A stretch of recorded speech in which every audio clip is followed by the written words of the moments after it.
તાઇવાનની રાજધાની તાઇપેઈમાં બુધવારે સવારે શક્તિશાળી ભૂકંપ આવ્યો હતો. રિક્ટર સ્કેલ પર તેની તીવ્રતા 7.2 માપવામાં આવી છે.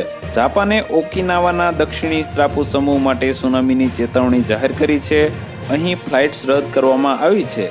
ફિલિપાઇન્સે પણ સુનામીની એલર્ટ જાહેર કરી છે. તેમજ દરિયાકાંઠાના વિસ્તારોને ખાલી કરવાના આદેશ આપવામાં આવ્યા છે.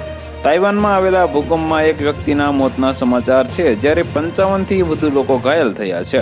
ભૂકંપના કારણે તાઇવાનના હુઆલિનમાં ઘણી ઇમારતો ધરાશાયી થઈ ગઈ છે. ઘણા મકાનો અને ઇમારતો પત્તાના ડેકની જેમ ઢગલાબંધ હતા. તાઇવાનમાં ભૂકંપના કારણે મોટા પાયે વિનાશ થયો છે. આ પછી દેશભરમાં ટ્રેન સેવાઓ સ્થગિત કરી દેવામાં આવી છે, જેના કારણે વીજ પુરવઠો પણ ખોરવાયો છે. તેને તાઇવાનમાં 25 વર્ષમાં સૌથી શક્તિશાળી ભૂકંપ ગણવામાં આવી રહ્યો છે.